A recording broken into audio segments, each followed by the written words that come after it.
골방 청춘들의 본격 지역 민심 방송, 귤 까는 방송, 귤팟입니다. 네, 이어서 2부 소식 전해드리겠습니다. 앞서서 임씨의 광주바닥과 감자의 광주바닥에서 미처 전해드리지 못한 내용들이 좀 있는데요. 광주바닥 뺏어가면 어떡해요? 아, 그런가? 임씨 거요. 임씨 것만 되는 거가. 아예 그냥 갔잖아 이미. 저는 아예 그냥 뜨거운 감자를 해요. 감자의 감자밭. 오늘의 감자. 네. 다들 이렇게 말씀들을 잘하세요.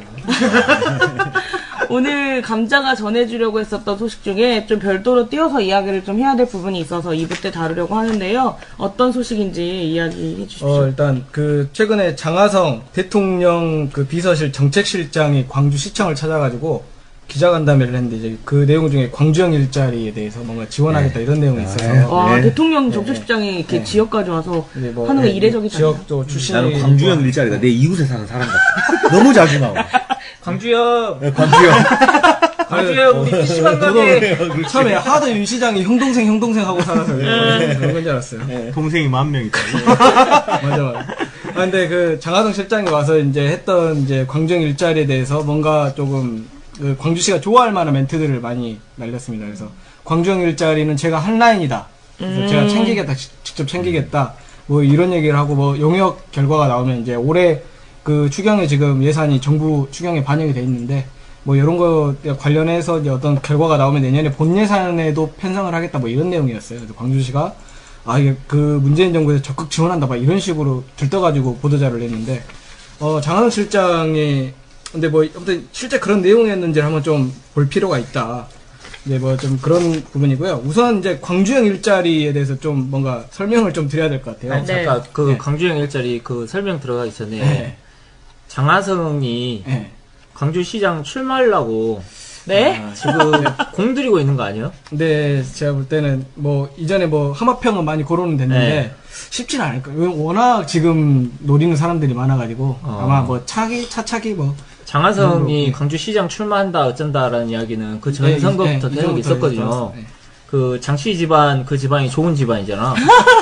굉장히 이제 좋은 집안이 너무 말을 꼰대같이 하는데? 호남 지역에서는 그래도 주머니에 곰방돼 있더라고요. 알아주는 집안인데 그게 또 이제 광주에 또 자기 인맥이 있잖아요. 그렇죠. 인맥이 있어가지고 지난 지방선거 때부터 계속 이야기가 나왔었어요. 장하성이 광주시장 후보로 출마한다 그런 이야기가 나왔는데 어찌됐든 이번에 장하성이 정책실장 임명되고 나서 광주 와가지고 광주형 일자리 이야기하는 걸 딱 들으면서 저는 이제 레이스가 시작됐는데 초기화. 레이스가 시작됐는데 윤장현이 지금 굉장히 기분이 안 좋게 했다. 그러면 윤장현이 바보네.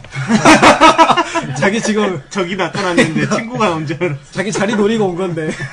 근데 아닐 것 같아요. 그렇게 보긴 좀 어려울 것 같아요. 1년 후여가지고 내년이잖아요. 벌써 시작됐어요. 선거는 지금 시작됐는데 장하성이 지금 아무튼 뛰기에는 약간 조금 좀 빠듯해요. 어려운 그렇게? 측면이. 활주로가 너무 짧잖아요. 그럼 우리 한번 내기 한번 들어가 볼까 이거? 그럽시다. 그래? 1대4 같은. 수모가지 하나씩. 그래요. 이제 광주형 일자리 들어갈게. 뭐야, 내기 하는 거 말이야. 차라리 이용섭 일자리위원회 나올 것 같은데? 그러니까 올라면 사실은 이용섭이 왔었어야 되잖아요. 이 문재인 정부의 일자리 관련해가지고는. 그러니까 이제 이게 사실은 정부 지금 추경안 설명하러 지금 다니는 이제 명분은 그거였는데. 지금 광주시에서 이 일자리 얘기를 부풀려서 발표하니까 이 일자리 공약 때문에 왔다고 이제 생각할 수 있는데 그것이 아니라 다른 일로 왔다가 이제 말을 좀 거들었죠. 근데 제 생각에는 서로가 서로를 이용하는 것 같아요. 그렇죠. 왜냐면 문재인 정부도 일자리 정부를 표방했고 그래서 지역에서 광주형 일자리라고 그러니까 어머 니도 일자리 나도 일자리 이래가지고 서로 오늘부터 1일이다 뭐 약간 이런 식으로 제가 설명해도 되나요? 광주형 일자리가 혹시 뭔지 다들 아시나요? 잘 몰라요. 이게 아무튼 저도 사실 완벽하게 힘든 것이죠. 이거는 광주시 공무원들도 설명해달라고 하면 잘 못해요. 근데 제가 윤 시장한테 이제 작년에 인터뷰에서 이제 물어봤던 거는 윤 시장이 시장 출마할 때 처음에 들고 왔던 기억하실지 모르겠는데 슈투트가르트 모델이라고 혹시 기억하십니까? 이제 슈투트가르트 모델이란 게 이제 독일 폭스바겐 같은 이제 2002년에 그때 폭스바겐이 대량 실업 사태를 겪으면서 뭔가 그때 별도의 법인하고 그때 만들면서 또 임금을 되게 절반 정도로 낮췄어요. 그러면서 이제 나왔던 게 아우토 5천이었는데 이제 거기서 영감을 받아가지고 윤장현 광주시장이 하겠다고 한 게 광주형 일자리. 그러면 슈투트가르트형 일자리 아닙니까? 그러니까 처음에 결과적으로. 그랬는데 예, 설명하시죠. 아, 예. 갑자기 화나가지고. 왜 관자한테 원래 이게 듣다 보면 화가 나. 저도 원래 좀 화가 나는데, 예. 그래서 윤 시장이 얘기를 하는 게 그거 똑같아요. 제 3지대에다가 1, 2도 아니라 3지대 어디 있는지 모르겠어요, 그게. 근데 거기다가 별도의 법인을 하나 만들어가지고, 똑같이 어떻게 그 노조도 뭔가 자기들 임금을 양보를 하고, 그리고 이제 그 기업도 뭔가 그 선에서 적정 임금을 보장하는 선에서 법인을 하나 만들자. 이제 그게 이제 일자리. 그 윤장현 시임 초반에는 그런 얘기도 많았어요. 그 일자리 그 연봉 4천만 원짜리 일자리 1만 개 만든다. 윤 시장 이 공약을 걸어서 이게 반값 일자리다. 뭐 요런 좀 명칭도 따라 붙었었거든요. 그래서 이제 윤 시장이 그걸 하겠다는 거고 이제 그리고 작년에 또 윤 시장이 슈투트가르트에서 또 하나 꽂힌 게 일본 키타큐슈. 네, 거기도 원래 이제 파나소닉이라고 전자산업 예. 부품 여기가 이제 유명했던 데인데 이제 그게 한번 망하고 이제 석탄산업 그 전에 석탄산업이 한번 망하고 이러면서 도시가 굉장히 어려워졌어요. 그래서 이제 그러면서 그 일본 이제 그때 지역에서 이제 정부에 요청을 해가지고 여러 가지 자동차 산업과 관련된 인프라들을 사업을 따오고 이러면서 이제 자동차 부품 기업들을 유치를 하면서 거기가 굉장히 크게 성공을 했거든요. 그래서 이제 윤 시장이 작년에는 또 한창 또 키타큐슈 모델이라고 해가지고 이제 추진을 했던 이제 그런 사례가 있고요.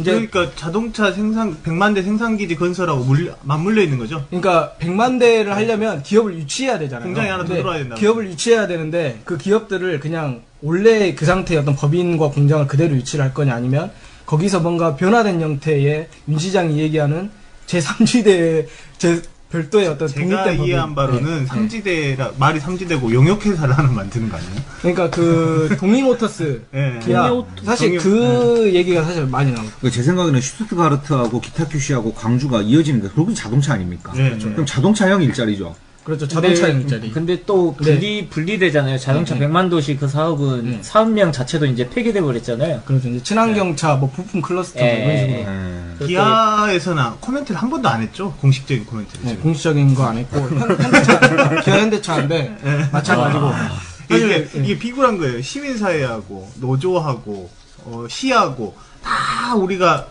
터줄 테니까 니네는 임금이 싼 이 도시에 와서 공장을 세워주라 이렇게 지금 한 건데 거기에 대해서 코멘트를 안 한 거예요. 근데 이게 되게 비굴한 게 뭐냐면 광주에서는 이제 연봉 4천만 원짜리 일자리, 3천 원에 4천 사이의 일자리면 충분하다 이런 이면의 생각들이 깔려 있는 거거든요.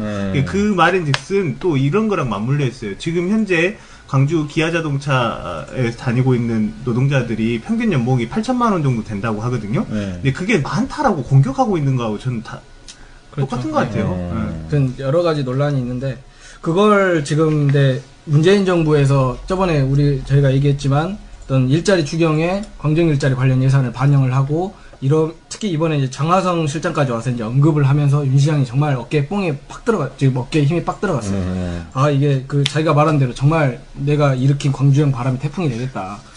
태풍이 돼서 전국을 강타하고 있다고. 장하성 실장도 얘기했지만 이건 민간 주도로 해야 된다. 그렇죠. 이렇게 코멘트 하지 않았어요? 그러니까 이거 안 될 일이다 이런 코멘트 한 그러니까 거예요. 멘트를 정확히 그 주요 멘트를 따져보면 그러니까 광정 일자리를 일단 민간에서 만들어야 한다. 이게 장하성 실장이 한 말입니다. 당연히 민간에서 만들어야 되는 거예요. 그리고 각 지역마다 지역 상황에 맞는 일자리를 만들도록 해야 한다. 이게 광정 일자리 확산이 아니라 각 지역은 또 지역에서 그 지역에 맞춤형 일자리를 만들어야 된다. 지금 이거예요. 이미 있어요. 지역 맞춤형 일자리 사업이라고 그러니까, 해가지고 거기에 돈 엄청나게 지금 쏟아붓고 있어요. 그렇죠. 그리고 중앙만 바라보던 일방 통행식 운영에서 벗어나라. 그리고 지방이 주도하고 중앙은 지원하는 시스템으로 가야 한다. 그러니까 윤 시장은 그러니까 장하성 실장이 와서 문재인 정부가 적극 지원한다고 보도자를 냈는데 장하성 실장 그게 아니라 아무튼 중앙이 일단 지원을 하겠지만 그 전에 너희가 먼저 주도를 해야 된다. 이 전제를 깐 거예요. 장 실장 입장은 그런 거잖아. 내가 마음으로 응원할 테니까 열심히 해봐. 그런 거죠. 이런 거잖아요. 일단 지금. 니들이 풀어갖고 오면 네. 언론적인 이야기를 한 거죠. 언론. 네, 그렇죠. 근데 아무튼 윤 시장이 이렇게 아무튼 어깨에 힘이 빡 들어갔지만 이게 아무튼 재선을 앞둔 시점에서 이런 멘트들이 굉장히 윤 시장에 그렇죠. 도움이 될 수도 있어요. 또 하나는 아까 얘기하셨지만 현대기아차하고 되게 이게 좀 잘 안 됐잖아요. 근데 이런 어떤 정부의 어떤 대통령 비서실 정책실장이라서 이런 한마디 날리는 게 어떤 면에서는 또 해당 그 논의하고 있는 협의하고 있는 기업들에게는 무언의 어떤 메시지가 될 수도 있어요. 그래서 윤 시장 입장에서 충분히 활용해 먹을 가치가 큰 어떤 기자 간담회였는데, 근데 문제는 윤 시장이 내년 이제 임기 1년 남았어요. 그리고 아까 말씀하신 친환경 부품 클러스터 사업이 빅그린 산단에 이제 추진이 되는데, 그게 이제 빨라야 내년에 이제 사업이 본격화되거든요. 이제 아직 착공도 안 한 상태예요. 이제 현실적으로 광주형 일자리가 가시적인 성과가 만들어지려면 기업들을 유치를 해와야 되고, 그 기업들과 어떤 노사 대타협이란 정말 그 단어도 저는 싫어하는데 노사 대타협을 이뤄가지고 제3지대에다가 법인을 또 만드는 그런 과정을, 험난한 과정을 거쳐야 된단 말이에요. 결국은 자기 임기 내에 이게 가시적 성과를 보여줄 수 없는 상황에서 뭔가 일단 자기가 어떤 네이밍의 어떤 주도적인 선점적인 어떤 자기 이름을 박아놓고 싶어하는 윤 시장의 욕망이 지금 근데 저는 오늘 우리가 이제 윤장현 시장의 시정이라거나 아니면 광주형 일자리가 초기의 계획보다 힘을 못 얻고 진행되기 때문에 우리가 이렇게 지적할 수 있긴 한데, 지금 이후에 이제 세계적으로나 아니면은 대한민국 안에서도 저성장 기조가 계속 유지될 것이라고 전망하는 가운데에서 단순히 일자리의 문제를 그냥 뭐 4천만 원짜리 일자리를 말해서 기존에 있는 일자리를 뭐 높은 임금이라고 한다라는 문제로만 이야기할 수 있냐. 저는 사실 내용에 대해서는 공감이 됐거든요. 예를 들면은 사회적, 이 광주형 일자리 모델과 관련한 내용이 사회적 대타협 모델을 전제하고 있고, 그거는 실질적인 이제 근로시간을 단축하고 일자리를 나누는 방식으로서의 어떤 적정임금의 합의점을 만들자는 거예요. 그리고 주목하는 게 이제 노사가 책임 경영하는 뭐 노동이사제라거나 이런 것들을 반영하자는 거잖아요. 그렇죠. 저는 이 내용에 대해서 공감이 크거든요. 예를 들면, 예. 아니, 저도 그게 네. 당연히 그거 이제 좋은 이야기라고 생각을 해요. 하는데 지나치게 이제 그게 뭐 갑자기 처음 나온 이야기가 아니고 정말 옛날부터 나왔었던 이야기예요. 그리고 저희가 비판을 하고 있는 거는 사실은 뭐 사회통합형 일자리 만들어야 된다라고 하는 대의에 대해서는 다 동의하고 있는데, 이런 것들을 윤장현 시장이 광주형이라고 하는 그런 망태기에다 다 담아버린 거예요. 그래서 자기 거로 만드는 이 과정 자체가 그냥 저는 거기에 대해서는 굉장히 비판적이라는 거죠. 왜냐면은 정책의 언어를 써야 되는데, 지방자치단체장이 정책의 언어를 쓰는 게 아니고 광고 카피라이터의 언어를 쓰고 있는 거예요. 이런 부분에 대해서 비판하는 거죠. 저는 내용적으로도 좀 비판받아야 될 지점이 있는 것 같아요. 그러니까 이게 지금 노사 이야기를 하는데, 요 사측하고 지금 대화가 얼만큼 진전됐는지 이게 몇 년 됐거든요. 그 얘기를 한마디도 안 하고 있으면서 광주형 일자리가 태풍이 되고 있다, 이게 너무 부끄러운 거예요. 그렇죠. 그러니까 가시적인 성과가 없는 상황이고, 저는 그러니까 얘기를 했지만 이런 원칙에는 동의를 해요. 그러니까 추진하려는 어떤, 근데 사실 윤 시장이 정말 광주형 일자리 만들고 싶었으면 굳이 자동차 이 산업에만 목매지 않아도 다른 데서 충분히 뭔가 이런 모델을 실제 한번 적용해보고 할 수도 있었다고 생각을 하거든요. 근데 괜히 그 자동차 그 100만 기지하고 이거 맞물려가지고 이걸 추진을 하다가 아무것도 지금 못하고 있는 상황. 그때도 사실은 박근혜 정부가 100만 대 생산기지 얘기를 공약에 꺼냈어요. 그래서 이제 그거를 문 거예요. 그랬던 게 있고, 제가 듣기로는 광주시에서 추진하는 친환경 자동차 모델하고 현대기아차가 추진하는 친환경 자동차 모델이 다르다면서요, 또. 뭐 수소, 그쪽은 수소차랑 전기차 차이가 좀 있죠. 그것 때문에 광주에서 지금 전기차만 계속 연구하고 있다는. 그래서 그러니까 현대자동차는 자기가 가지고 있는 이 최신 기술이 엔진과 관련된 기술인데, 전기차는 엔진이 중요하지 않거든요. 배터리가 중요한 건데, 그렇죠. 그래서 이제 현대차가 기본적으로 이 미래 예측을 잘못한 거죠. 수소로 가는 자동차를 만든다고 엄청난 투자를 했는데, 세계적인 트렌드 자체가 전기차로 가고 있잖아요. 현대기아차는 아직 인정하지 않고 있죠. 인정하지 않아죠. 수소차로 가고 있어요. 인정 못하죠. 자기들 입장에서 인정 못하는 거고. 근데 이제 그것 때문에 또 광주에서도 그거 문제가 있었어요. 그 논쟁이 좀 있었어요. 사회통합지원센터 관련한 그 내부에서 문제가 좀 있었다고 저는 알고 있는데, 복잡.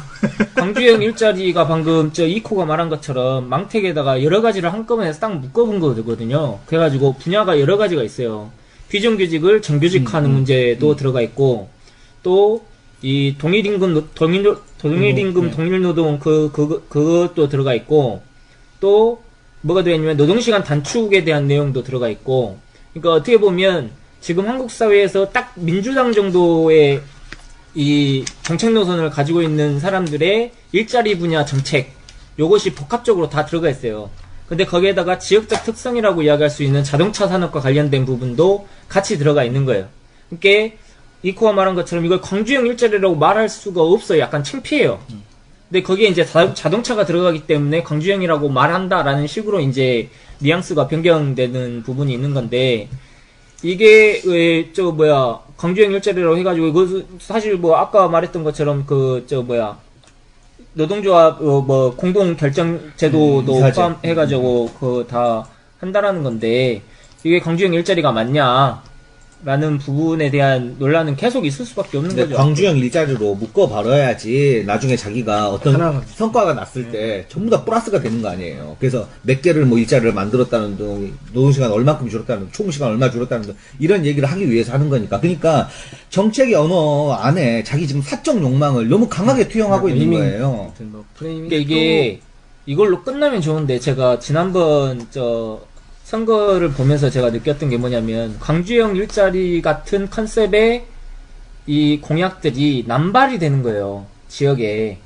이게 대표적으로 삼성전자 임원이었던 지금 양양자. 선배님 죄송합니다. 훌륭하신 아닙니까? 양양자 지금 민주당, 더불어민주당 최고위원으로 지금 올라가 있는데, 그 사람이 지난번 총선 때 인재 영입으로 들어온 사람이잖아요. 그 사람이 지역 서구에 출마하면서 내걸었던 공약은 딱 하나였어요. 뭐냐면 삼성 전장 사업을 광주에 유치해가지고 3조 원의 이 수익을 얻고 2만 개의 일자리를 만든다 라는 식으로 공약을 터뜨렸거든요. 근데 이것이 그 삼성과 어떻게 이야기된 게 있는지에 대해서도 하나도 공개된 것이 없고, 그래서 이제 그쪽에도 제가 여러 통로를 통해서 이제 확인해 본 바에 따르면 그냥 보도자료 하나밖에 없어요. 줄 수 있는 자료가 그거 말고는 없대. 자기 내부적으로 가지고 있는 자료가 없어요. 공감대 없이 그냥 뱉어버린 거죠. 근데 또 문제는 뭐냐면, 그렇게 터뜨려버리니까 광주형 일자리 문제하고 충돌되는 지점이 생기는 거예요.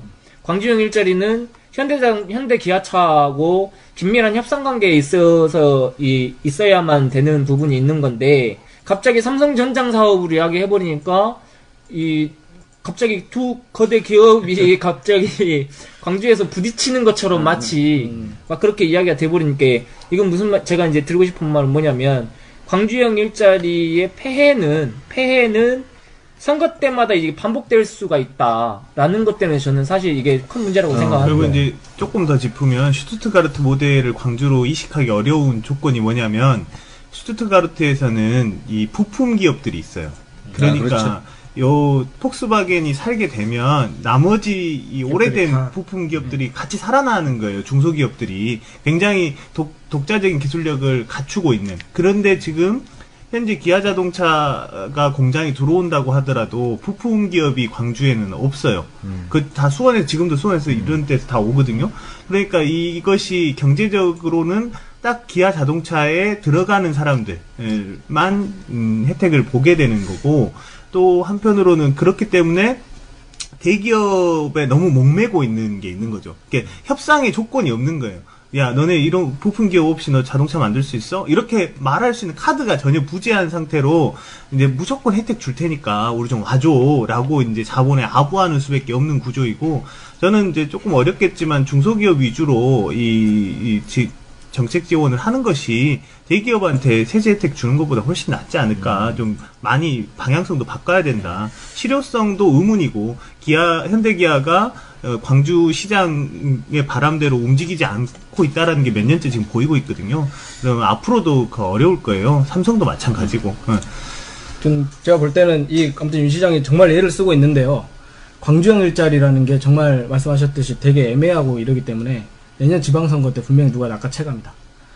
이거를 다들 이 타이틀을 전부 다 그냥 그 윤 시장이 뭔가 자기만이 할 수 있는 뭔가 이런 걸로 착각할 수도 있는데, 절대 그렇지 않을 거다. 이 대원칙이라는 것에 대해서 이 광주형 일자리의 정체성 자체가 애매하기 때문에 충분히 흔들릴 수 있는 타이틀이다. 그리고 근데 저는 정말 광주형 너무 혐오감까지 정말 광주형이란 말 좀 안 썼으면 좋겠어요. 그러니까 이제 다음 선거 때 너도 나도 다 광주형을 쓰면 이제 그 다음 선거에서 안 쓰겠죠. 아니, 똑같은 그 세계 청년 축제가 뭐예요? 세계 청년 축제 지금 하고 있잖아. 그런 축제가 있었습니까? 지금 광주가 지금 세계 청년 축제를 하는 도시예요. 세계 청년 축제를.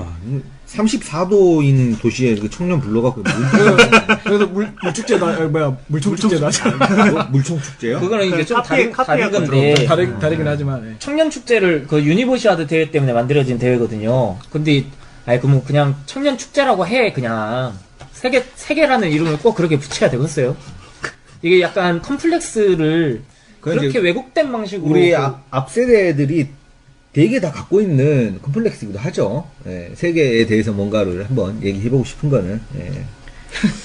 네, 진정한 의미에서 지역형이라고 하는 말을 쓰려면 그렇지. 지역에 대한 아주 디테일한 모니터가 잘 된 상태에서 좀 그렇지. 출발했으면 좋겠어요. 다른 거 이식해서 들어오고 어디서 하던 거 베껴오면서 그런 네이밍 쓰는 게 너무 부끄러운 거죠. 정밀한 어떤 설계나 접근 없이 그냥 이름만 갖다 붙여놓으니까. 근데 이제 제가 준비한 소식은 여기까지 하면 될 것 같아요. 예, 아우, 고생하셨습니다. 네, 역시 광주형이 들어가는 걸 하면 뜨거워지는 것 같아요.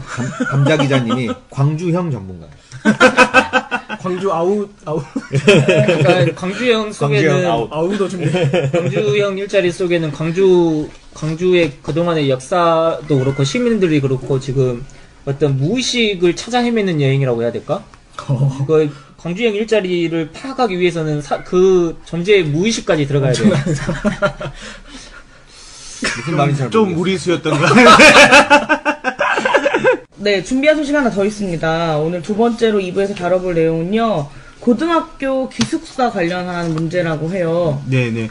예, 갑자기 등장한 소식은 아니고요. 저희가 이제 2부에서는 좀 오랫동안 있어왔던 일들에 대한 어떤 문제 제기, 네. 그것에 대한 조금 깊이 살펴보는 이야기들을 좀 했으면 좋겠어서요.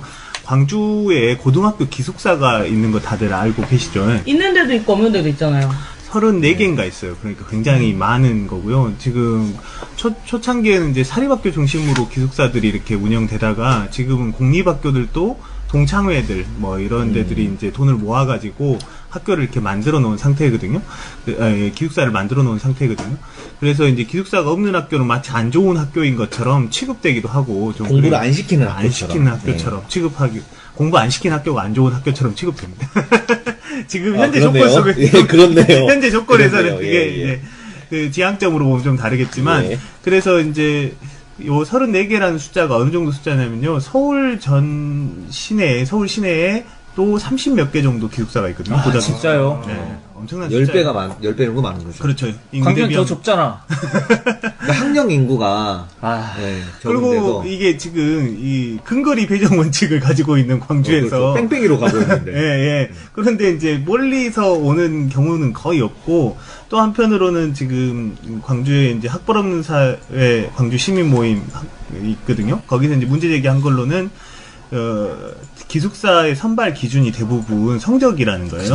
그래서 이제 그 성적 순으로 기숙사를 쓰게 하는 것은 문제다 이렇게 보고 있는데 이제 원래 기숙사의 목적 그러니까 설립 목적의 명시적인 목적하고 다르게 내적인 동기들은 공부를 좀 잘하는 아이들을 모아가지고 더 공부를 열심히 시키는 그런 걸 하고 싶은 욕구들이 있는 거거든요. 그러니까 거기에다 대고 지금 학벌 없는 사회 광주 시민 모임에서는 저기 하는 거예요. 학생 선발할 때 다양한 기준 적용하라. 지금 이제 이런 방식의 이제 문제 제기하고 있고요. 또 한편으로는 기숙사 내부의 인권 문제를 한 2년 전에 이렇게 지적을 했었어요. 그래서 기숙사 내부에 디테일하게 살펴보면 굉장히 인권 침해적인 요소들이 많고 또 그런 것들을 해소시켜야지만 된다 이런 문제 제기를 해가지고 기숙사 이제 생활규칙 관련해가지고는 광주 시교육청에서 가이드라인을 만들기도 하고 조금 변화가 이제 시작된 측면이긴 한데 기숙사라고 하는 것이 광주 시내 고등학교에 있어야 되는지 이런 이야기 좀 해보고 싶었어요.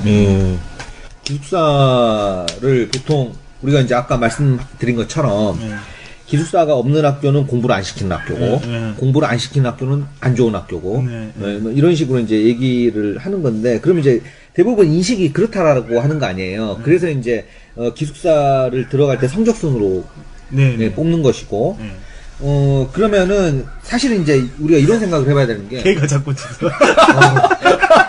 그러니까 이 기숙사는 개도 싫어하는 거예요. 그런 공간입니다. 그런데 이 기숙사가 있는 학교가 실질적으로 소위 이제 속된 말로 좋은 대학에 많이 보내는 학교인지 아닌지 네. 이것부터 좀 이게 어느 정도 효과가 있는지 없는지부터 먼저 얘기를 해봐야 될 것 같은데요. 근데 지금은 이제 대부분 있기 때문에 그렇구나. 대부분 있기 때문에 이걸 비교하기가 검증이 굉장히 힘들다. 어렵고 예. 또 이게 기숙사도 그렇고 학원도 그렇고 실제로 이게 불안 마케팅이에요. 아, 그렇죠. 애들을 가만히 놔두는 것에 대한 엄청난 공포심 같은 게 있거든요. 그렇죠. 애들이 불안하지 않은 거를 학부모들은 아주 싫어해요. 애들이 불안하고 초조하게 해서 공부를 계속 해야 되는데 긴장하고. 예. 그러니까 애들을 파노피콘에 가다놔야 되는 거죠. 근데 기숙사가 보통 한 이제 야간 자율학습 끝나고 간식 먹고 또 자율학습을 기숙사에서 해서 12시 반 막 이렇게 취침을 하거든요. 12시 반에 옵니까? 예. 제가 고등학교 다닐 때, 제가 다니던 고등학교는 지금도 기숙사가 없어요. 근데 제 친한 친구가 다니던, 어디 학교 다녔어요? 저는 송원여자고등학교를 다녔고, 저랑 친한 친구는 수피아여자고등학교를 다녔는데, 그때부터 지금까지 수피아여고는 계속 기숙사가 있거든요. 근데 저는 어린 마음에 그 기숙사 생활이 너무 부러운 부러웠어요. 거예요. 재밌게 놀까봐? 그게 네. 친구들하고 기숙사가 지금 바뀌었는지 모르겠는데 거기 원래 그 정신병원 자리에 있었어요. 예. 하얀색 그 원적이 맞아요, 하얀 맞아요. 집. 그리고 학교가 오래됐잖아요. 그 역사가 깊고 네, 그리고 그렇죠. 이제 여자고등학교에서는 진학률이 그래도 좋은 편인 학교였었는데 저는 이제 순수한 마음에 그 기숙사 생활이 너무 부러운 거예요. 애들끼리 이제 3명, 4명이서 방을 같이 쓰는데 같이 이제 생활을 공유하거나 뭐 이렇게 기숙사 방 생활하는 게 너무 부러워서 제가 다른 학교 학생인데도 불구하고 그 기숙사에서 자주 가서 자고 그랬거든요. 근데 보니까 그러니까 이런 학생들 때문에 생활수준이 이런 학생들 때문에 학생들이 인권 탄압받고 있는 막 그러죠. 아니 근데 이거 갔는데 불가능할 텐데. 그렇지. 갔는데 제가 거기서 되게 짱 박혀가지고 잤어요. 제가 되게 삼엄한 광경을 목격한 게 있었어요. 그러니까 그 시절에도 보면은 이과랑 문과가 나눠져 있어요. 기숙사가. 네, 나눠져 있는데 저는 혼자 가서 그냥 친구 방 가서 놀고 음악 듣고 있는데 제 친구들은 더 늦게까지 공부를 하고 넘어오는 거예요, 기숙사에. 그러니까 저 혼자 방에 있는 거고. 그러니까 남의 기숙사에 네. 먼저 들어가가지고. 네, 저는 먼저 있거나 이러면 애들은 1시간에서 2시간 정도를 감시가 필요하죠. 무섭잖아요, 무섭다. 추가로 더 공부를 한 다음에 이제 저와 이제 만나요. 근데 보니까 이게 가끔 잊을만 하면 한 번씩 기숙사 내부에서 싸움이다. 뭐냐면 공부를 더 하고 싶은 친구들이 있는 거야. 그게 자이든 타이든 간에 기숙사에서나 어디에서나 자기 공부가 더 필요하고 그걸 요구받고 있는 친구들과 이제는 기숙사에서 해방감을 느끼고 싶은 친구들 간에 이게 싸움이 심심치 않게 나는 거예요. 그러니까 왜 뭐라고 싸우는 거니까 뭐 빨리 불 거라 이러면 네, 아니, 그러니까 뭐 시끄럽게 하지 말고 뭐 이런 것들 있잖아요. 그런 걸로 이제 공부하는 싸움이 놈들이 나는. 왜 시끄럽게. 네, 그런 게 좀 그 시절에도 좀 마음이 뭐 이제 그랬던 것 같아요. 옛날 기숙사들 방도 1등부터 네, 4등까지 등수가 한방. 나와요. 충수도 네. 달라지네. 충수도. 그런 것도 있었어요. 맞아요. 그게 너무 같은 또래들의 이야기였는데도 와. 좀 이렇게 숨 막힌다 그래야 되나? 저도 기숙사 살았는데 오. 제가 처음에 이제 고등학교 2학년 때 2층에 들어갔더니 성적이 낮은 애들이 중간 2층에 성격 좋아요, 중간에 3층. 근데 나중에 이제 3학년 때 원래 3층으로 올라가라 그랬는데 제가 이제 그 같은 반 이제 친구들하고 의리가 있어가지고 제가 하지 않겠습니다. 분명합니까? 예, 진짜로. 그래가지고 2층에 계속 남아가지고 그 2층 애들한테 영웅이 된 적이 있어요. 성적순으로 배정을 한다. 감자 영웅이. 저는 기숙사 한 달 정도 살다가 권고 퇴사당했어요. 아 진짜? 왜? 떠들다가? 아니, 술 먹고 안 들어와가지고. 고등학교 때? 고3 때 지금 근데 그때 문제가 뭐였냐면, 점점 지금 자기가 10대 때 영웅적인 투쟁에 대해서 계속 하고 있는 거예요. 아니, 이거 재밌는 얘기예요. 예? 10대 때 이렇게 플라톤 아카데미라는 학원을 다닌다고 기숙사를 나와가지고 학원을 안 가고 학원을 땡땡이 치고 네. 이중으로 거짓말 친 거죠. 그렇죠. 네, 이제 선배를 만나러 갔는데 그 선배가 술자리에 있어서 그 형 따라서 술자리에 갔더니 거기에 이제 다른 학교 선생님이 한 분 계셨는데 그 선생님은 내가 고등학생인지 모르고 나한테 술을 따라준 거예요. 같이 마셔서. 이 양반이 좀 취해가지고 너는 어디 나왔냐? 그렇게 물어보니까 저는 다니고 있는데요.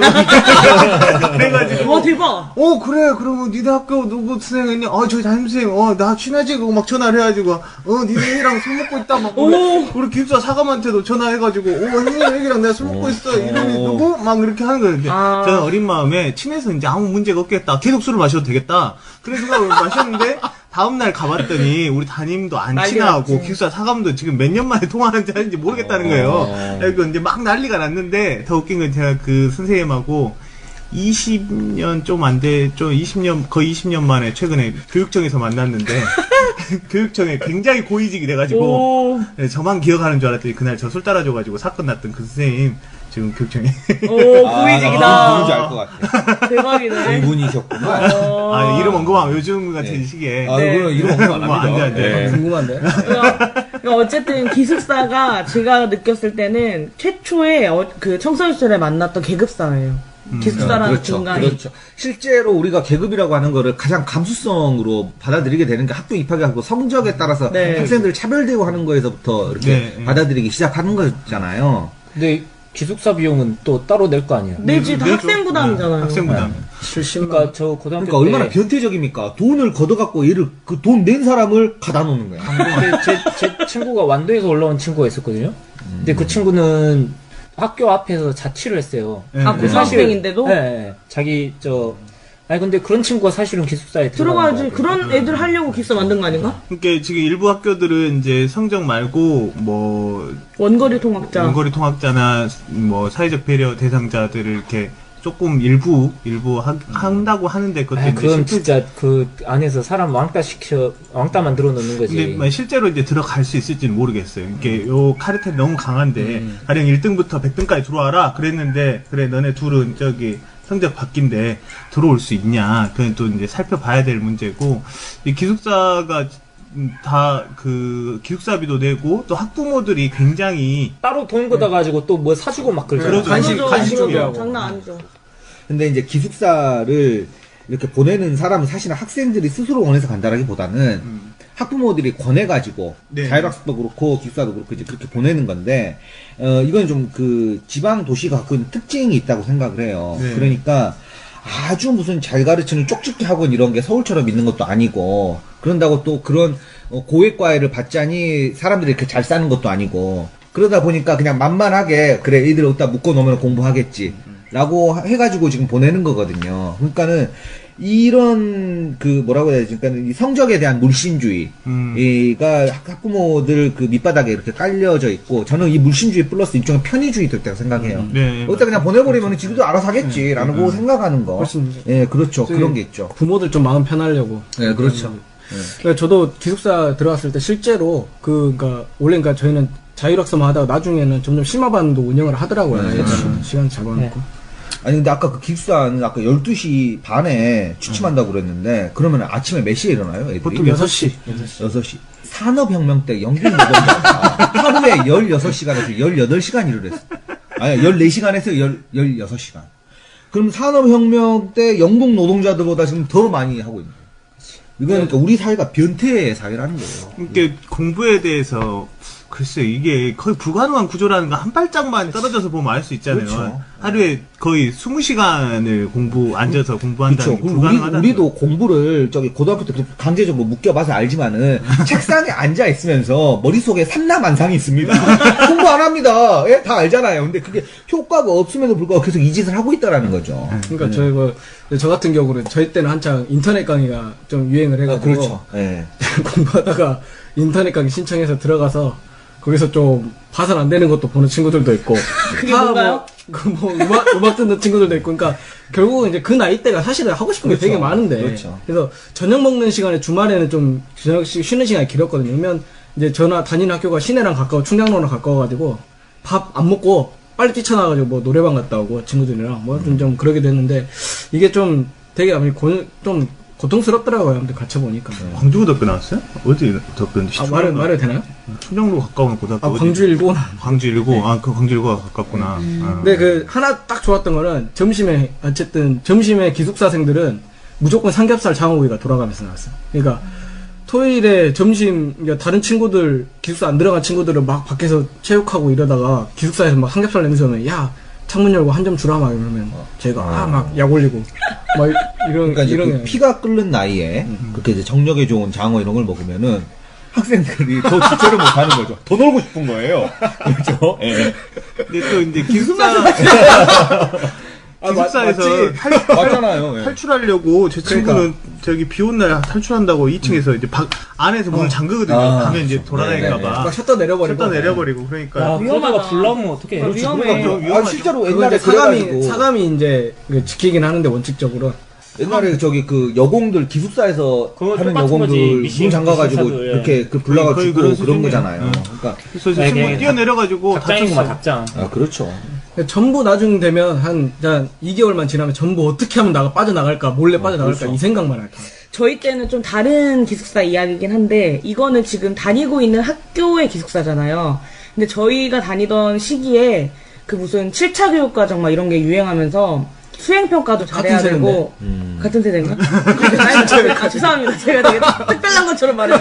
그러니까 학교의 기숙사 말고 기숙 학원이 되게 유행을 했었어요. 그렇죠. 스파르타 기숙사. 네, 그게 지금도 남아있는데, 많이 줄어들긴 했는데, 그게 뭐냐면은, 방학 때, 보통, 이제 방학 때도 자율학습을 시키잖아요? 근데 그 자율학습이 좀 나이브하다고 생각하는 학생들은, 그 사설학원에 여름 스파르타 기숙학원을 이용하면서, 타지에 있거나 아니면 광주 근교에 있는 기숙학원을 다니면서 2달 빡시게 공부하고 오는 거예요. 선행학습을. 저 광주 시내에 처음으로 CCTV를 설치한 학원에 제가 다녔던 적이 있거든요.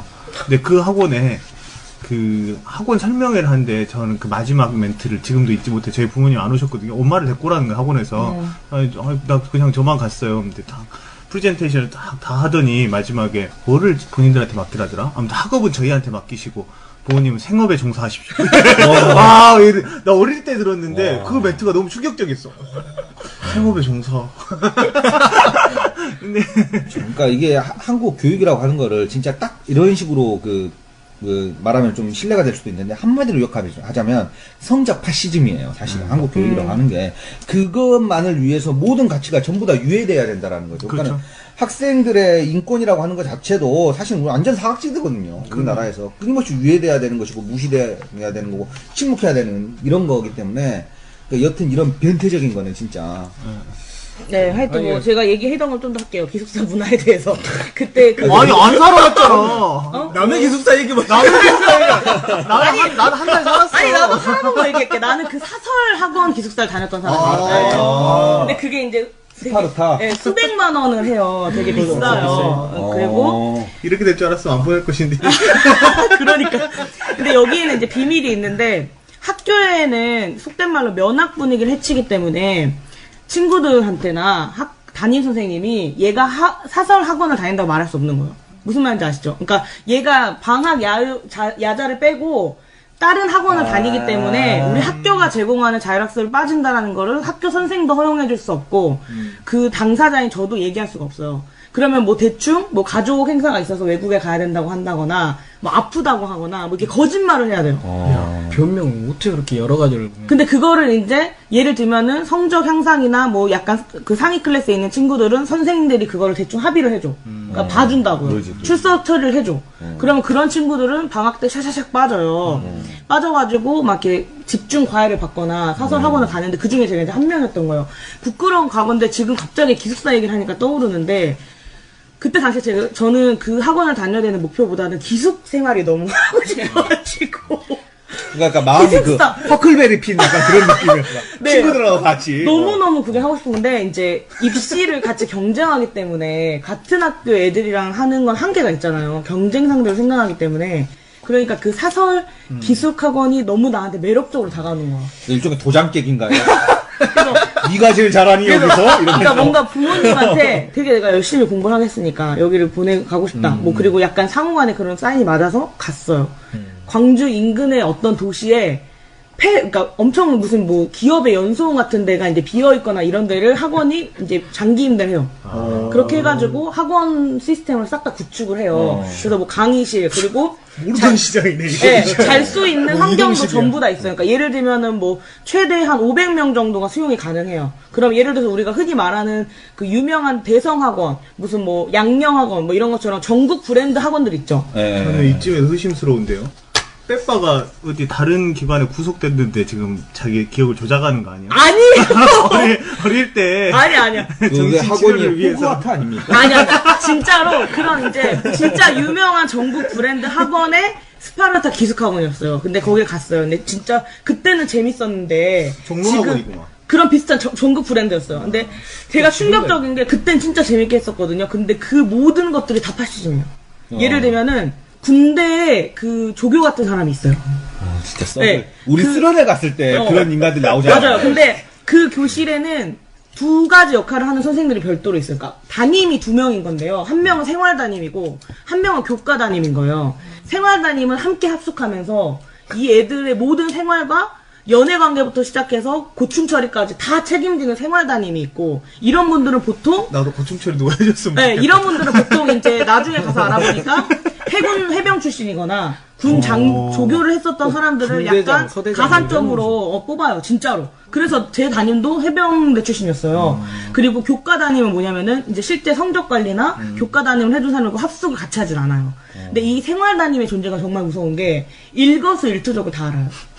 그리고 옷을 가지고 들어갈 수가 없어요. 사복을. 체육복을 제공합니다. 완전 진짜 군대네. 체육복을 단체복을 제공하고요. 아침에 빠삐용. 나는 그땐 재밌었는데 지나고 나니까 내가 그런 입시 문화에 뺀못하고 탈출했다는.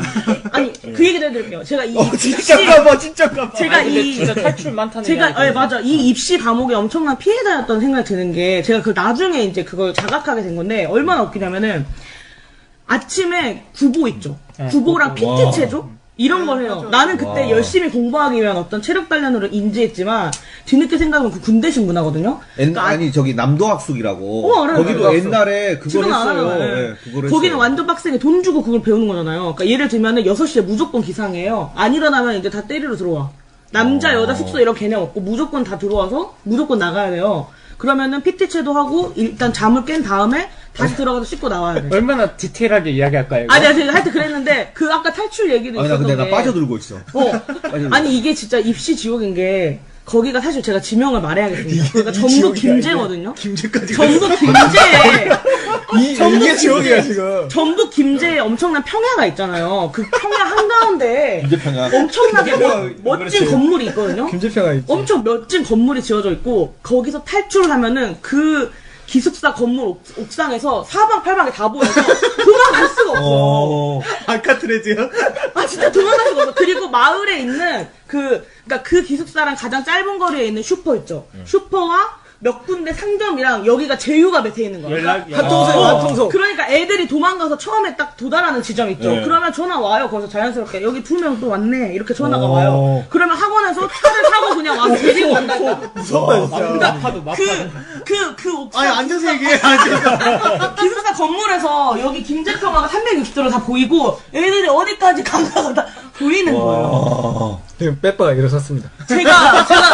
제가 그런 기숙사관을 다녔습니다. 거기서 재밌었잖아. 재밌었어요. 아니 그때는 그래서 그런 조교랑 다 나올 때는 친해지지 않아요? 좀 그런 경향성이 있죠. 그러니까 나는 수련회 가면 다 그러잖아. 한국 사회의 의리라고 하는 것들, 추억이라고 하는 것들이 사실은 그 이면이 얼마나 변태적인가. 맞아요. 여기에 대해서 우리는 진짜. 생각해도. 네? 네. 진짜 자세한 얘기 내가 이따가 더 해줄게. 아, 더 남았어? 아니야. 방송을 이렇게 아니 근데 좀 아니 좀 공적인 문제로 다시 넘어가 봅시다. 진지하게 고민하면 우리가 지금 이런 한 얘기들을 교육청은 정말 진지하게 고민을 하고 있나 좀 이 네, 부분을 얘기를. 교육청은 사실은 이 기숙사에 지원을 안 하기 때문에 관리 그렇죠, 감독할 그렇죠. 수 없다라는 그렇죠. 게 이제 그냥 기본적인 철저히 그냥 입장이에요. 지켜만 보는 입장이에요. 예. 그리고 이제 뭐 가이드라인 정도, 그래서 심각한 인권 침해 요소 없애라고 했고, 이제 또 사회적 배려 대상자들을 넣으라고 일정 퍼센테이지 이상 넣으라고 지금 권고해 놓은 상태이고요. 또 이제 몇 개 학교는 강제 입사가 있어요. 이제 특목고 중심으로 해서 그러니까 뭐 과학고는 이제 100% 다 들어가는데 이게 재밌어요. 그 100%가 다 기숙사에 사는데 강제 입사가 아니라는 게 학교 측의 해명이에요. 100% 모두 원했다. 그거 이제 가라로 이제 해가지고. 가라일 수도 있고 사인회. 이게 분위기가 그렇게 만들어지는 거죠. 근데 그런 종류의 이렇게 서로 하는 장난들 이런 것들을 참 이게 엄청 비교육적인 거잖아요. 자발성이 있는데 너 이거 해야지. 너의 자발성은 당연히 이거 해야 되는 거야. 라고 지금 말하고 사실 있는 이제 거니까. 학교에서 굴종이라고 하는 걸 배우니까 내면하는 거기 네. 때문에 문제가 크죠. 네, 그래서 이제 그런 것까지 기숙사가 많은 문제를 가지고 있는데 사실은 진짜 광주 시내에 꼭 필요한 기숙사 몇 개 없을 거예요. 거의 다 없어져야 될 상황이고 그 뭐 시 외곽 지역이라든지 진짜 고민해가지고 그런 학생들 위해서. 조금 네, 남아있는 거 한두 개면 될 것 같고 나머지 기숙사들은 이제 정리하는 차원으로 되어야 되는데 교육청 입장은 어쨌든 우리가 돈 줘서 지은 게 아니기 때문에 관리 감독. 근데 그것도 좀 틀린 게 최근에 또 재밌는 거는 광주여고 이사하면서 광주여고 기숙사 교육청에서 돈 지원해갖고 지어줬어요. 그러니까 이제 학교들은 어쨌든 기숙사를 좀 만들고 싶어하는 욕구들이 대부분 있는 것 같아요. 학부모들의 욕구를 그래서 이제 남학교 중심으로는 저기가 되게 세요. 동창회가 되게 세니까 막 기숙사 건립 비용을 다 내버린단 말이에요. 특히 이제 과거 명문고들이라고 하는데 좀 오래된 학교들은 이제 하고 다른 데는 이제 사학도 어떻게든 이제 짓고 이제 비교적 이제 여학교가 기숙사가 없는 데들이 조금 있는 지금 그런 국면인데 저는 교육청이 어떻게 해서든 적극적으로 개입해서 정말로 기숙사 본연의 취지로 돌아가던가 거기서 강제학습이 이루어지는 구조를 완전히 없애던가 아니면 기숙사 전체를 없애는 방법을 좀 고민해야 될 것 같아요. 근데 이제 사실은 한국 교육의 이제 입시제도라고 하는 거를 바꾸지 않는 이상 이 그 어떤 거를 해도 다시 원점으로 돌아가고 더 이렇게 정밀하게 뭐 이렇게 관청을 속이는 그런 방식으로 계속 진화를 해왔잖아요. 이제 그런 것들이 참. 근데 이제 이런 생각이 있어요. 그래서 어떤 정책을 쓰던 사실은 막 이게 생기부 같은 것도 그런 거거든요. 생활기록부, 이게 한 번의 시험으로 인간을 판단하지 않고 생활기록부로 판단하겠다고 하니까 이제 또 생활기록부를 조작하는 문제들이 막 불거지고 그렇죠. 이런 거잖아요. 그러니까 광주에서 있었죠. 최근에. 있었죠. 네. 스피아여고 관련해가지고 있었는데, 어떤 정책을 써도 그것을 왜곡시킬 수 있다라고 하는 건 모두 잘 알고 있어요. 그렇지만은 저는 그걸 공공기관이 안 하는 게 굉장히 중요하다고 생각해요. 왜냐면, 그렇죠. 공공기관이 안 하고 다른 사적 영역에서 하는 거 하고, 공공기관이, 다른 학원에서 할 거면 차라리 우리가 더 이상한 짓거리 먼저 해볼란다. 이렇게 그러니까 아까 빼빠가 다녔던 그런 학원의 존재하고 공적인 영역에서 그런 기숙사의 존재하고는 존재의 층위가 다른 거고 인식도 어릴 때 다르게 한다라고 저는 생각해요. 그리고 여기가 잘 보루를 지켜주면은 그 나머지 것들이 이상한 것이 되는 거죠. 적어도 이제 혜택을 받는다고 하더라도 내가 이상한 선택을 한다. 학부모도 내가 안 좋은 선택을 한다라고 하는 걸 인지할 수 있는데 그것이 공공기관 안에서 이루어지게 돼버리면 어떻게 인식하냐면 내가 한 일이 정당화되는 그런 측면이 생길 수 있다라는 걸 이제 생각해야 될 것 같아요. 이를테면 자유학기제 같은 것도 도입을 했는데 사실 그게 이제 중학교 이제 다니면서 1년 정말 너 하고 싶은 거 마음대로 해봐라 뭐 이런 건데 중요하게 시험을 안 봐요.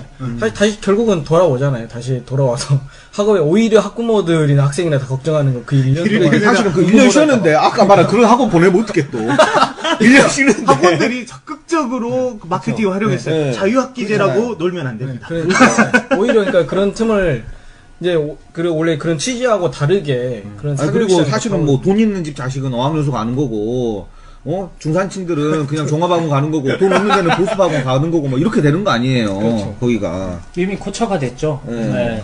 그런 걸 하면 안 된다. 부모님 요새는 부모님도 아니구만. 그 할머니 할아버지 세대 재산 형성 규모와 그 손자, 아들, 자식 이 자식들의 교육 할아버지의 재력, 엄마의 정보력으로 이제 그다음에 아빠의 무관심. 아빠의 무관심. 자, 근데 이번 회의 제목은 이걸로 합시다. 뭐. 쇼생크의 빼빠. 나 이거 말 안 하려고 했는데 괜히 말하게 됐네. 그 슈퍼 제휴매직이 진짜 무섭다. 진짜 무서워. 예를 들어서 진짜 만약에 좀 비유가 좀 적절할지 모르겠지만 좀 살인자한테 도망쳐가지고 슈퍼에 들어갔는데 걔 여기 있어 이런 거 아니에요? 그렇죠. 아니 진짜 근데 불과 몇 시간 만에 다들 잡혀왔어요. 맞죠? 또 그. 네, 맞기도 하죠. 아, 그래요? 그거 탈출은 했어요? 그러니까 저는 한 3번 정도 시도한 것 같은데 3번 다 실패했고. 아까 좋았다면서 3번이나 시도했는데. 아니 그러니까 그게 탈출하는 게 재밌어요. 그냥 그 자체가. 제가 알고 있는 몰래 거는 뭐 하는 게. 그런 기숙사로 들어가는 애들은 딱 두 종류야. 말 사고 조심해라. 쳐가지고 말 조심해라. 사고 치가지고 이 엄마 아빠 그냥 보내버리는 경우가 있고 다른 하나는 말 잘해라. 공부를 잘 하려고 이제 오는 애들이야.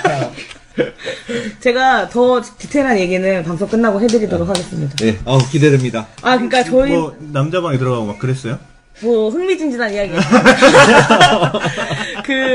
어쨌든 사실은 이제 입시라고 하는 게 굉장히 대한민국 사회에 특이한 형태의 교육 문화잖아요. 그러니까 이렇게 한날 한시에 전국적 그 어떤 열망을 가지고 시험장에 들어가서 몇 시간 만에 보는 시험을 가지고 거의 뭐 인생이 좌우되다시피 하는 정도의 충격과 공포를 느끼는 그런 시험이 존재하는 것도 거의 없잖아요, 사실은. 그래서 고깃집 미어 터지고 저녁에. 네, 막 뭐 수능 할인 때부터 시작해서 온갖 문화가 많이 있는데 입시 관련한 이야기를 하다 보면 또 한도 끝도 없을 것 같아요. 저는 7차 교육과정 세대였는데 아니, 제가 마지막으로 이 얘기만 드릴게요. 우리나라 그 교육 정책이나 방식을 위반했던 두 사람이 있어요. 50년대 때. 50년대? 50년대 이제 해방되고 나서. 그래서 그 중에 한 사람이 안호상이라고 이승만 정권의 이데올로기 노릇을 했던 파시스트가 있어요.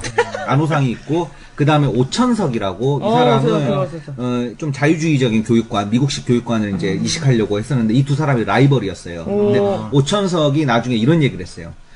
나랑 안호상이랑 이렇게 경쟁을 했는데 둘 다 이기지 못했다. 우리 둘 다 입시에 패배했다. 그리고 우리는 늘 패배하고 있습니다, 지금. 입시 얘기만 해도 한도 끝도 없을 것 같아요. 근데 어쨌든 지금 이건 입시 전체의 문제이기도 한데요. 광주가 좀 과열된 현상이고, 그렇죠. 광주가 이 실력 광주 프레임을 갖고 있거든요. 광주시교육청이. 그래서 광주형 실력인가요? 그것에 나 놀고 시장이 탐낼 것 같은데 지금. 그래서 요체는 잘 안 밝혀요. 광주가 어떻게 해서 실력을 유지할 것인지를 얘기하면 사실은 강제학습이라든지 이런 기숙사 문제들을 더 강화시키는 방법으로 갈 수밖에 없거든요. 그러니까 그 디테일을 잘 밝히지 않으면서도 광주는 실력 있는 도시다, 교육의 도시다, 뭐 이런 슬로건은 가져가고 싶은 욕망이 강한 것처럼 이제 저는 느껴지는데 그것도 좀 허상이 있어요. 광주가 뭐 수능 보면 이제 평균 성적이 뭐 2등이다, 1등이다. 전국에서 저 때도 그랬어요. 수능 성적 높은 도시라고. 근데 이제 그 광주라고 하는 도시가 이런 정도 도시 규모가 평균 성적이 잘 나오기 좋은 구조를 가지고 있는 거거든요. 더 대도시로 가면은 격차가 심해지니까. 양극화가 심해지죠. 양극화가 더 심해지니까, 이제 평균 성적으로 보면 더 낮을 수 있는 거죠. 연예인 하고 싶은 친구들도 많고.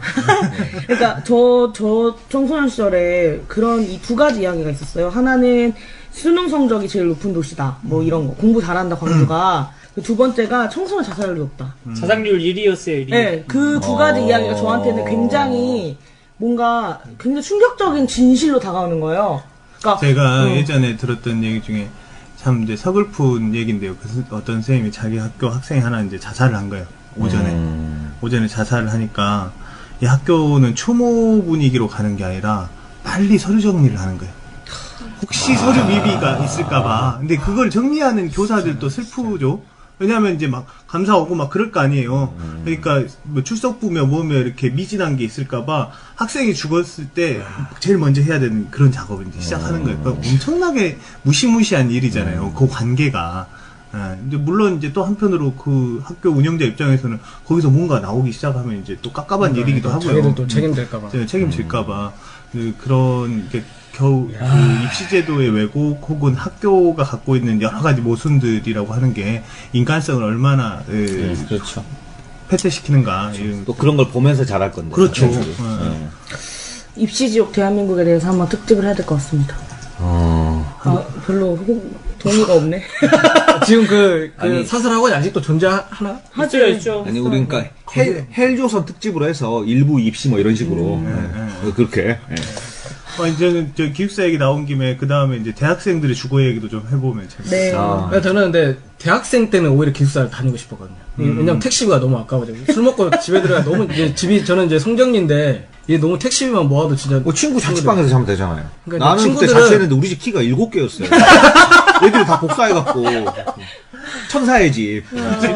저희 진짜 민중의 집이었습니다. 제가 최근에 들은 전대 기숙사인데 네. 거기 제가 아는 대학원생이 거기에 기숙사에서 살거든요. 민자 기숙사 있잖아요, 네, 전남대. 근데 아. 한 달에 한 번씩 소지품 검사를 한대. 어? 아 진짜요? 네. 그 여학생이든 남학생이든 구분하지 아니 않고 민자 기숙사인데 아니 돈 내고 내가 사는 건데 무슨 그런 게 소지품 있어. 검사? 어떤 거를 어. 쓰면 안 되냐면 전열기구라든지 이런 거. 아니, 근데 이게 명목이에요. 위험 때문에. 네, 명목은 그거예요. 어쨌든. 그거 외에도 뭐 여러 가지 반인권적인 요소들이 그거 규정이 나중에 굉장히 한번 많. 다룹시다. 그거. 네, 거기도 뭐 통금 시간 있고. 네, 새벽 2시 넘어가면 벌점 매기고 그래갖고 술 그런 거 먹다가 있어. 다 거기 들어가고 막 찍고 아, 나오고. 대박. 그러니까 대학 기숙사는 기숙사대로 또 문제가 많이 있어요. 예를 들면 대학 자체가 기숙사 보급률도 굉장히 낮고 민자 기숙사가 막 우후죽순으로 생기면서 비용도 높아진 구조여서 할 이야기들이 또 많이 있을 것 같습니다. 오늘 준비한 소식들이 이 정도인 것 같죠? 네. 네. 아, 역시나 또 시간이 되니까 배가 고픈데요. 오늘 같이 왜 배고프다 그래? 아까 뭐 먹었잖아. 오늘은 그래서 아니, 항상 자신을 속이고 있어요. 진짜 뭐 먹고 하는 진짜 솔직하게 하게. 알겠습니다. 오늘 뭐 저기 오늘도 맨발의 밥집? 오늘은 이제 밥 말고 네, 폭염주의보 이런 얘기 나와서 팥빙수집 하나 소개. 오, 좋아요. 네, 이제 우리 되게 밥집은 별로 이야기 안 한 것 같아요. 술집. 면집, 제가 이제 만두집. 팥빙수인데요. 이게 좀 어떤 분들은 이렇게 제가 이 집 소개하면 특히나 이제 광주 시내권에 사시는 분들은 미쳤냐 이렇게 얘기하거든요. 멀구나. 왜냐면 화순에 있어요. 나 어딘지 알 것 같아. 나 알아. 예, 화순의 엄지빈이라는 압니다. 팥빙수집인데요. 예, 굉장히 엄지빈. 두 가지가 뛰어나요. 하나는 연유를 직접 만들고요. 연유. 아이고. 하나는 팥을 직접 삶는데 또 얼음도 뛰어난데 이게 일반적으로 알려진 우유빙수 뭐 이런 빙수하고 전혀 다른데 얼음이 굉장히 촉촉해요. 그리고 팥도 너무 팥을 직접 농사 지어가지고 그래서 화순에서 하거든요. 원래는 이제 서울에 있다가 여기 또 자기 고향으로 내려온 거예요. 그래서 이제 잘 재배한 팥을 삶아가지고 만드는 빙수집인데요. 깜짝 놀랍니다. 와. 거기는 팥이 장난이 아니더라고요. 장난 팥이. 아닙니다. 네.